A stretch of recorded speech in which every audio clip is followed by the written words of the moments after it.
There are moments in one's life that seem to defy time and space.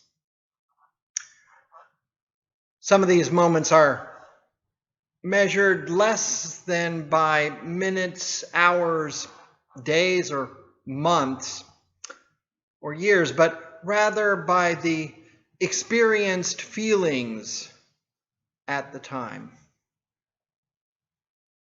Times that feel like, oops, ugh, or perhaps aha, or we, and then the yeah.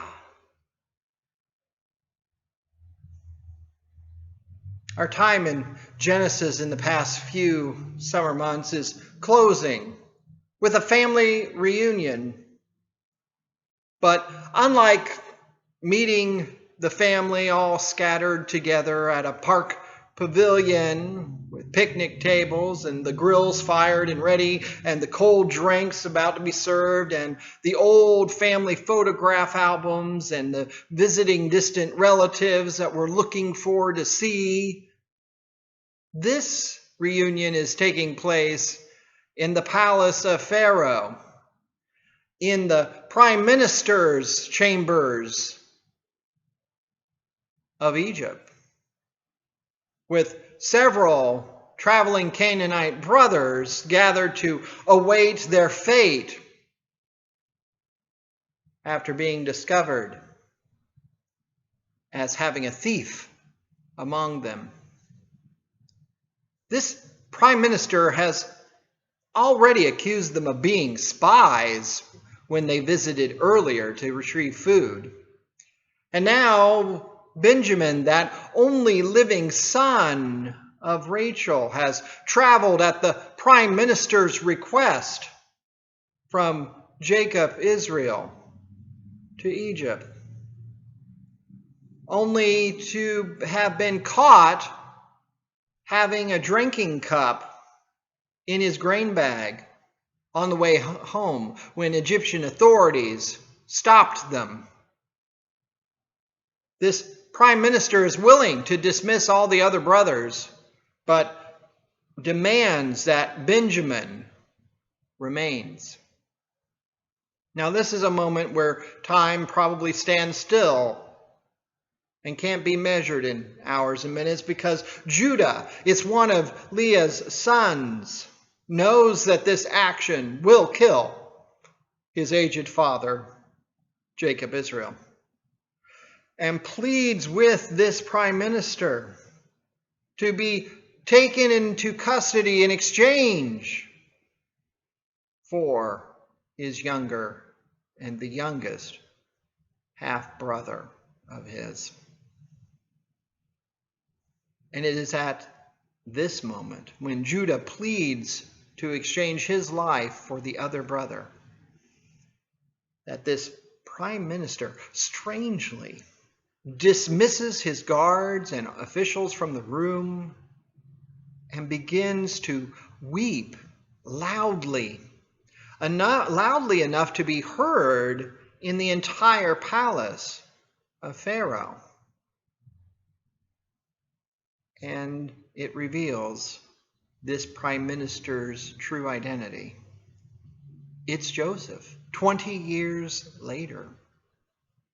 The brother that was sold into slavery is now second only to Pharaoh himself as ruler of Egypt.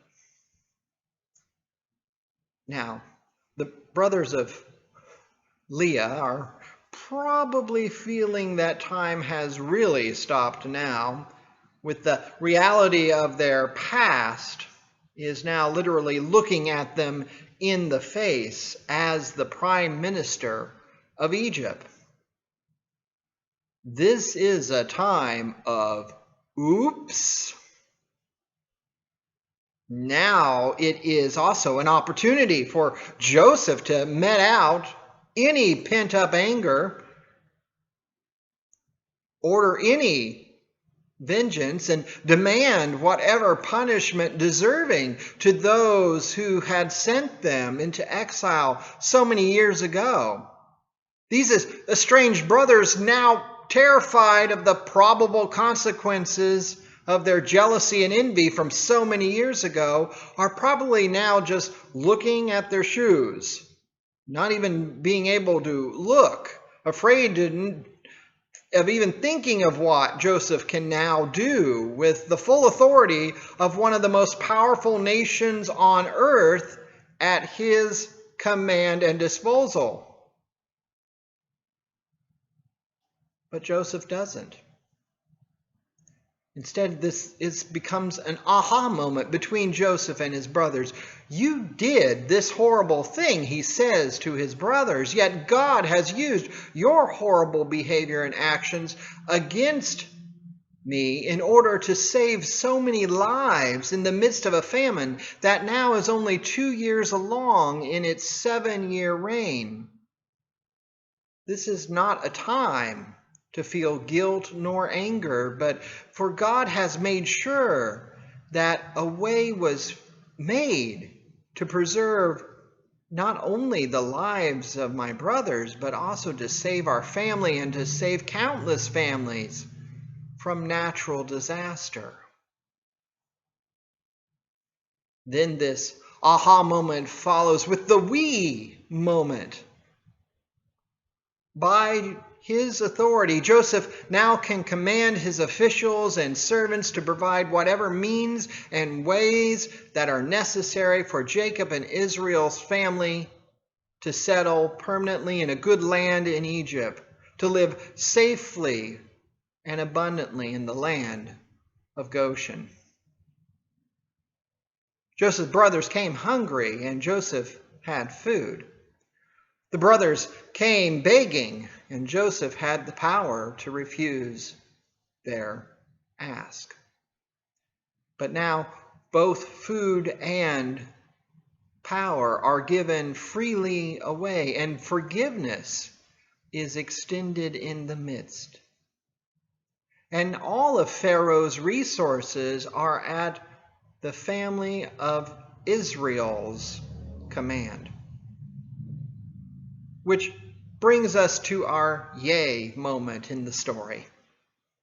The brothers then embrace one another. Joseph embraces his baby brother who he never knew, Benjamin, and they re-embrace him, the one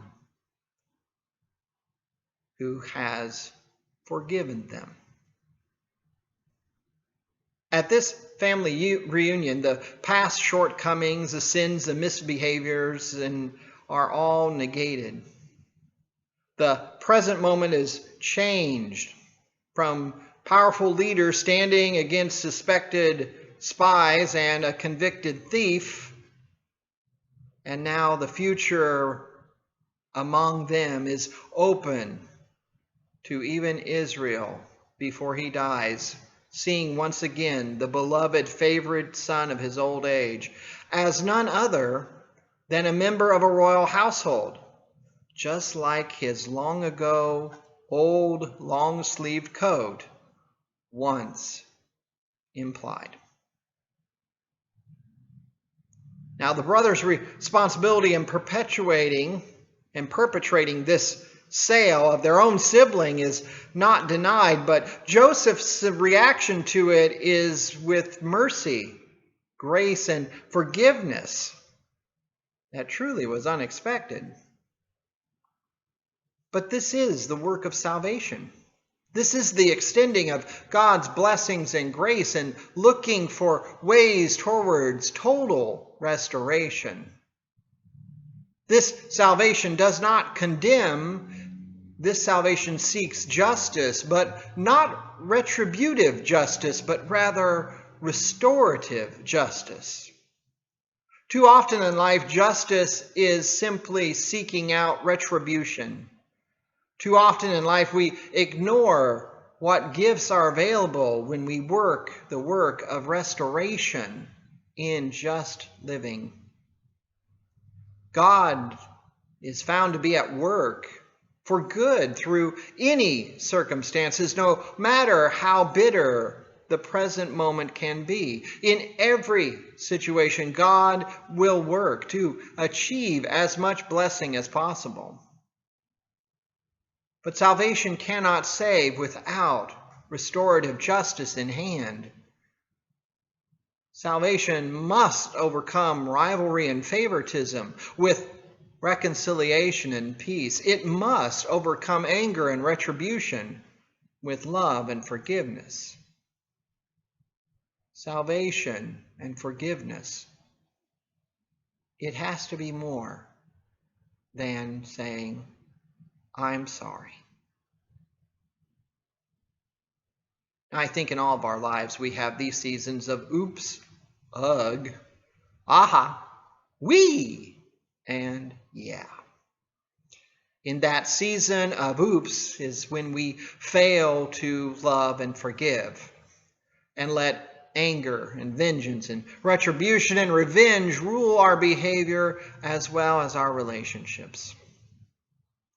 Our season of ugh is when our anger, vengeance, retribution, and revenge produce their fruits, which is usually envy, jealousy, favoritism, and defensiveness, and denial. Our season of aha is when we actually realize that all of our schemes of seeking justice through retribution will only give us a bitter heart. Our season of we is when we allow God to intervene in our lives, to provide, to be present, and to set aside our retributive justice in exchange for restorative justice. And our season of yeah is when God gives us the grace, when vengeance is expected, forgiveness when retribution could be delivered, and mercy when revenge is possible. In our journey the past few weeks with this chosen family of Abraham, through their own abusive relationships with each other, the propensity towards favoritism, and then the often deceitful actions and sibling rivalries we've encountered, we probably have seen glimpses, if not a mirror held to our own faces, of our own lives and the consequences of our broken relationships with God and with one another.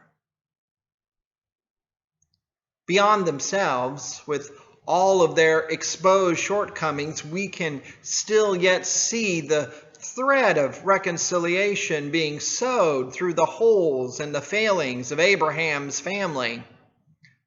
Isaac and Ishmael do bury their father Abraham together, in spite of the separation that Sarah put together. Leah and Rachel speak with one voice as they pledge loyalty to their shared husband, Jacob. And Esau, who screamed awful murder for his younger brother Jacob after he stole the family blessing, when Isaac dies, he would kill Jacob. When Isaac is dead, it is Esau and Jacob who bury Isaac together, and Esau forgave Jacob. There are moments in one's life that seem to defy both time and space.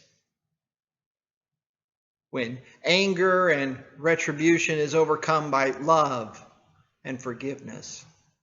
When rivalry and favoritism is overcome by reconciliation and peace. When retributive justice becomes restorative justice for both perpetrator as well as victims. So at your reunion, whether with God or with your past, what will win? Will you participate in the reconciling work of God? Will you choose to continue to play the favorites and to deepen the rivalries between your own family members and even with those whom you claim as part of the family of God? Or will you join in the work that God is doing to create one human family, grounded in love and forgiveness, reconciliation and peace? Which family reunion are you attending now? Because now is the moment. Now is the time. Forgiveness has been placed upon the table. Will you experience it? Share it? Give it? Joseph dies an old man, surrounded by his family in their adopted land of Egypt. Our oopses and ughs in life can be transformed into the ahas and wees and yas of life. May God transform our oops and ahs, has, and ughs into those ahas and wees and yas. Pass the dish of forgiveness, please. Amen.